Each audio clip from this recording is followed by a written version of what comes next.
Baiklah, perkenalkan nama saya Muhammad Anugerah Putra Aisin dan di F1G1188037.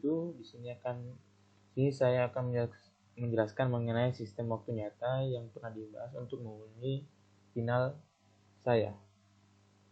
Baiklah, kita lanjut saja langsung. Itu sistem waktu nyata. Di sini sistem waktu nyata adalah sebuah sistem komputer yang tidak hanya membutuhkan hasil komputasi yang benar, tetapi juga harus sesuai dengan batas waktu yang dikehendaki. Hasil dari komputasi yang dilakukan, jika benar, mungkin tidak dalam nilai real. Nah, ini sistem waktu nyata banyak digunakan dalam bermacam-macam aplikasi.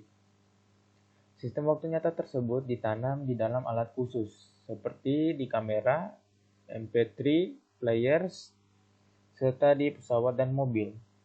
Beberapa sistem waktu nyata diidentifikasi sebagai sistem safety critical.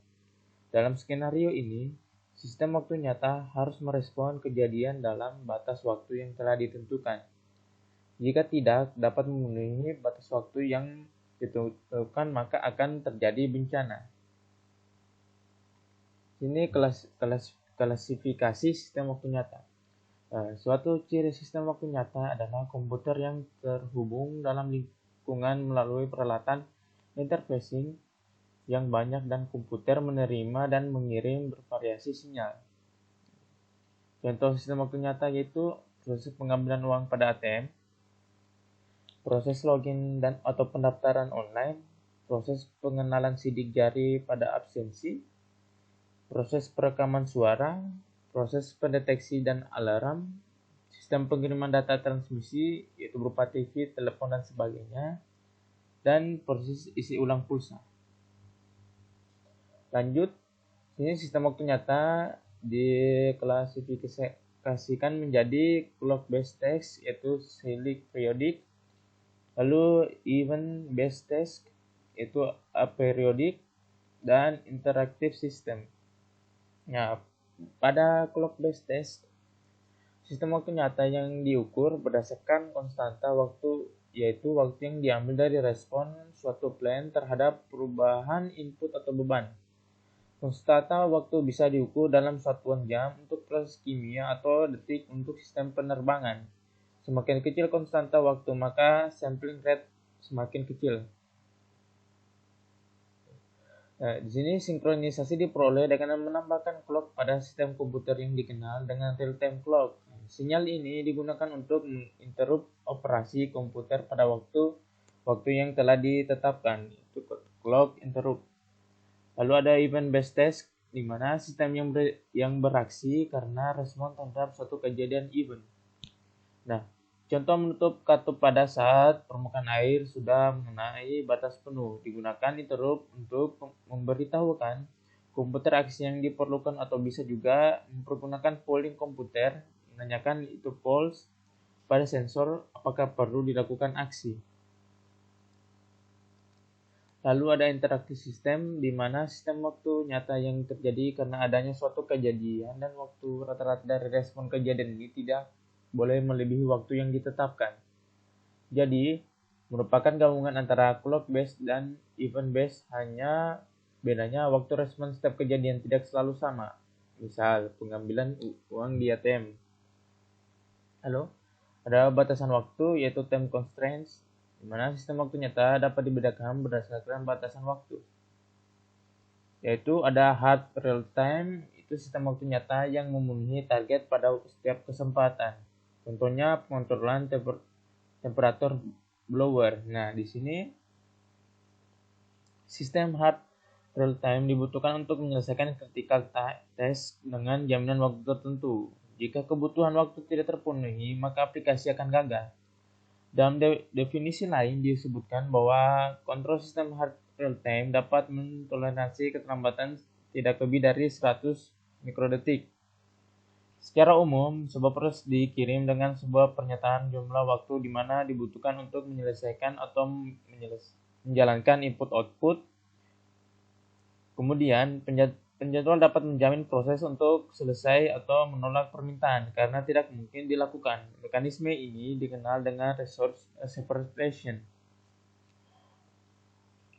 Oleh karena itu, setiap operasi harus dijamin dengan waktu maksimum. Pemberian jaminan seperti ini tidak dapat dilakukan dalam sistem dengan secondary storage atau virtual memory dalam memori, karena sistem seperti ini tidak dapat meramalkan waktu yang dibutuhkan untuk mengeksekusi suatu proses. Nah, ada lagi contoh lainnya itu dalam kehidupan sehari-hari adalah pada sistem pengatur pesawat terbang. Dalam hal ini, keterlambatan sama sekali tidak boleh terjadi karena dapat berakibat tidak terkontrolnya pesawat terbang. Nyawa penumpang yang ada dalam pesawat tergantung dari sistem ini, karena jika sistem pengontrol tidak dapat merespon tepat waktu, maka dapat menyebabkan kecelakaan yang merebut korban jiwa. Lalu di sini yang kedua itu ada soft real time, di mana sistem waktu nyata yang tidak harus memenuhi target waktu, tetapi harus memenuhi suatu nilai ketepatan yang diambil dari nilai rata-rata. Nah, komputasi soft real time memiliki sedikit kelonggaran. Dalam sistem ini, proses yang kritis menerima prioritas lebih daripada yang lain. Walaupun menambah fungsi soft real time ke sistem time sharing mungkin akan mengakibatkan ketidakadilan pembagian sumber daya dan mengakibatkan delay yang lebih lama. Atau mungkin menyebabkan starvation. Hasilnya adalah tujuan secara umum, sistem yang dapat mendukung multimedia, grafik, berkecepatan tinggi, dan variasi tugas tidak dapat diterima di lingkungan yang mendukung komputasi soft real time. Lalu di sini ada soft real time system menerapkan adanya prioritas dalam pelaksanaan tugasnya dan toleransi waktu. Misalnya adalah transmisi video, gambar bisa sampai dalam keadaan terpatah-patah, tapi itu bisa ditolerir karena informasi yang disampaikan masih bisa dimengerti. Nah, lalu kita lanjut saja di sini. Kriteria sistem waktu nyata. Nah, terdapat dua kriteria yang harus dipenuhi oleh sistem waktu nyata, yaitu batasan waktu time constraint, yaitu setiap sistem dengan waktu nyata memiliki batasan waktu berupa waktu maksimum proses, itu berupa akuisisi, transmisi, perekaman, perhitungan, dan standar waktu yang sama dengan waktu sehari-hari. Lalu respon waktu dan saturation limit. Sistem waktu nyata jika dipergunakan untuk mengontrol alat perlu mempertimbangkan kecepatan dari respon alat dan batas saturasi dari alat tersebut. Lalu di sini suatu sistem syarat real time system yaitu suatu sistem komputasi dinamakan real time jika sistem tersebut dapat mendukung eksekusi program atau aplikasi dengan waktu yang memiliki batasan. Atau dengan kata lain, suatu sistem real time harus memiliki yang pertama batasan waktu dan memenuhi deadline. Artinya bahwa aplikasi harus menyelesaikan tugas dalam waktu yang telah dibatasi atau ditentukan. Kedua, dapat diprediksi. Artinya bahwa sistem harus bereaksi terhadap semua kemungkinan kejadian selama kejadian tersebut dapat diprediksi. Ketiga itu proses bersamaan. Artinya jika ada beberapa proses yang terjadi bersamaan, maka semua deadline-nya harus terpenuhi. Keempat, dapat mengerjakan hal-hal yang penting saja, mengatur strategi tas-tas yang mana yang harus dikerjakan lebih dahulu. Yang kelima, membuat prosesor agar bekerja lebih cepat sehingga dapat tingkatkan jumlah teks yang diselesaikan. Keenam, menentukan tingkat efisiensi waktu. Ketujuh, waktu proses merupakan sesuatu yang vital dan dianggap penting. Lalu yang ke-8 itu satu sistem di mana respon tepat waktu oleh komputer merupakan hal yang dianggap vital. Lalu dalam real system ada beberapa konsep dasar, yaitu paralel prosesor, di mana sebuah metode yang menerapkan beberapa prosesor untuk mengerjakan suatu tugas dengan kompleksitas tinggi atau tugas dengan jumlah yang banyak. Dengan menerapkan banyak prosesor, diasumsikan tugas akan cepat diselesaikan. Lalu ada MSB, yaitu Most Significant Bit, yaitu sebuah metode penjumlahan bit dengan cara menjumlahkan dari sisi sebelah kiri most significant bit dengan nilai bit yang terbesar. Cara ini akan cepat menghasilkan nilai yang mendekati nilai sebenarnya. Jika digambarkan dengan kurva, maka terlihat perbedaannya yaitu pada LSB first dan MSB first. Yang ketiga, sampling, yaitu sebuah metode untuk menjumlahkan secara cepat dengan cara mengambil sampel data secara acak random sampling dari populasi data. Data yang telah diambil dijumlahkan dan kemudian dikalikan dengan bilangan berdasarkan pembagian jumlah sampel dari total sampel. Hasilnya akan mendekati nilai sebenarnya.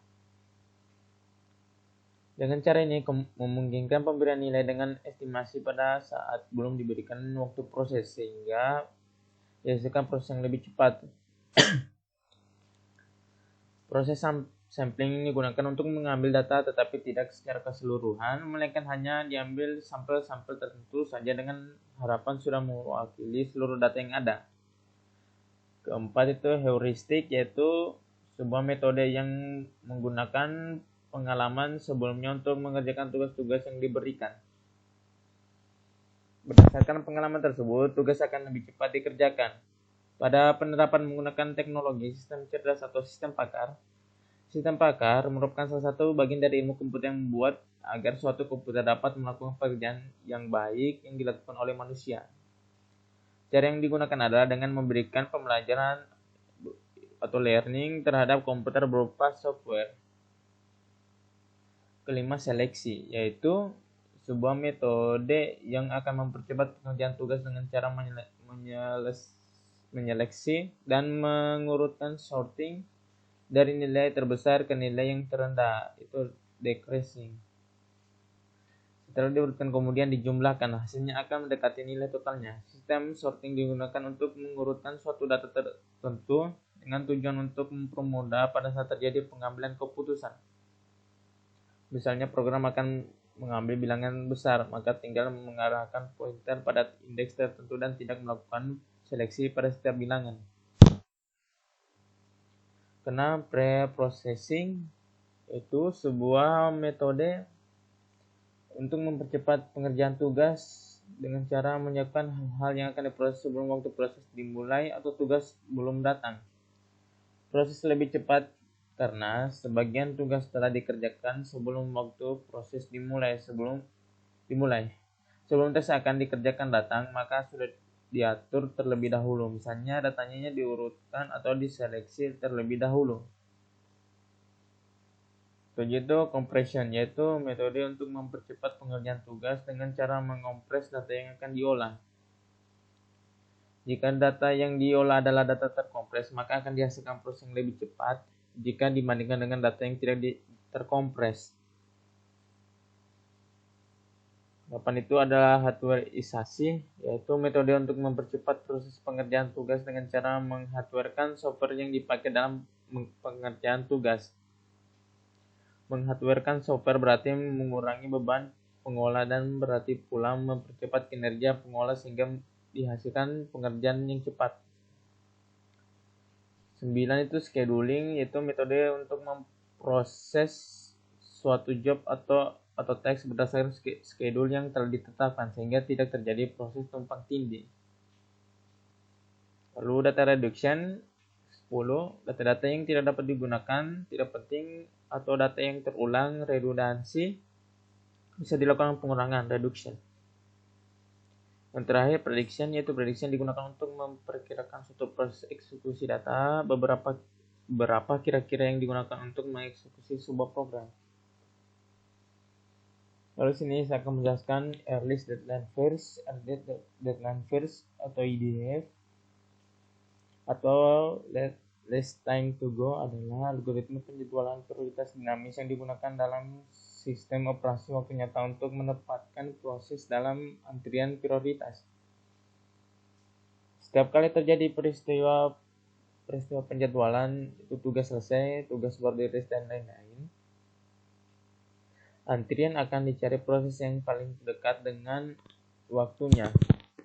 Proses ini selanjutnya dijadwalkan untuk eksekusi. Penjadwalan dilakukan berdasarkan deadline, yaitu semakin dekat deadline-nya maka semakin tinggi prioritasnya. Dan demikian pula sebaliknya. Ketentuan yang berlaku. Ketika proses akan mulai jalan, maka proses akan mengumumkan syarat deadline-nya pada sistem. Prioritas harus ditentukan untuk menggambarkan deadline dari proses yang baru dapat berjalan. Di sini ada nilai penjadwalan monotonik yang sudah optimal jika serangkaian proses yang dapat dijatuhkan oleh penjadwalan RM, yaitu rate monotonik, itu tidak dapat dijadwalkan oleh algoritma berbasis prioritas statis lainnya. Contoh, menganggap P1 T1 di mana P1 itu 50 dan T1-nya 25. Dan T2 di mana P2 80 dan T2 35, dan P1 diberi prioritas lebih tinggi daripada P2 karena di sini kita lihat kegladiannya lebih rendah daripada P2-nya. Sinar rumus di sini P1 itu 25 bagi 59 0,5, sedangkan P2 itu 35 bagi 89 0,44, di mana P9 P1 tambah P2 sama dengan 0,94 1. Lalu di sini ada deadline. Di sini karena prioritas utama P1 maka P1 akan start dari 0 hingga ke 25, lalu P2 akan memasuki, di mana P2 di sini menampung sebanyak, di sini kita bisa lihat banyak 25. Di sini juga tadi untuk P1-nya 25. Lalu dan proses dari P1 sini terhenti di 50, langsung masuk di P2, di mana P2 masuki lagi masuk P1 masuki lagi sebanyak 25 di sini, lalu P2 lagi masuk prosesnya yang menyelesaikan sisa dari yang 25 ini karena targetnya 35 dan seterusnya. Prioritas ditetapkan secara dinamis sesuai dengan tenggat waktu. Semakin cepat tenggat waktunya, semakin tinggi prioritasnya, dan semakin lambat tenggat waktunya, semakin rendah prioritasnya. Ini seperti yang tadi ya. Nah, tidak seperti algoritma rate monotonik, penjadwalan IDF tidak membutuhkan proses periodik. Nah, kompresi lossless, di mana kompresi lossless merupakan satu metode kompresi data yang memungkinkan data asli dapat disusun secara kembali dari data hasil kompresi, maka rasio kompresi pun tidak dapat terlalu besar untuk memastikan semua data dapat dikembalikan ke bentuk semula. Metode lossless menghasilkan data yang identik dengan data aslinya. Kompresi lossless utamanya digunakan untuk pengarsipan dan penyuntingan. Untuk keperluan pengarsipan seperti catatan bank, artikel teks, dan lain-lain, di sini kompresi menggunakan lossless menjamin bahwa berkas yang dikompresi dapat selalu dikembalikan ke bentuk aslinya. Algoritma lossless digunakan untuk kompresi berkas teks seperti program komputer, berkas zip, RAR, dan lain-lain, karena kita ingin mengembalikan berkas yang telah dikompres ke status aslinya. Contoh format gambar yang menggunakan algoritma lossless adalah GIF dan PNG. Lalu ada data hasil rekonstruksi, yaitu di mana di sini kita lihat dulu overview dari proses compression, di mana data hasil rekonstruksi sama dengan data asli. Lalu ada keterbatasan kompresi dan condition limit. Lalu kondisi yang cocok menggunakan lossless compression itu media storage dan resource transmisi masih tersedia mencukupi. Lalu biaya kehilangan data lebih besar daripada biaya penambahan storage atau resource transmisi. Lalu parameter performansi hanya rate kompresi, dan terakhir itu sudah pasti tidak ada distorsi. Sekian dari saya, mohon maaf bila banyak kekurangan. Sekian dan terima kasih.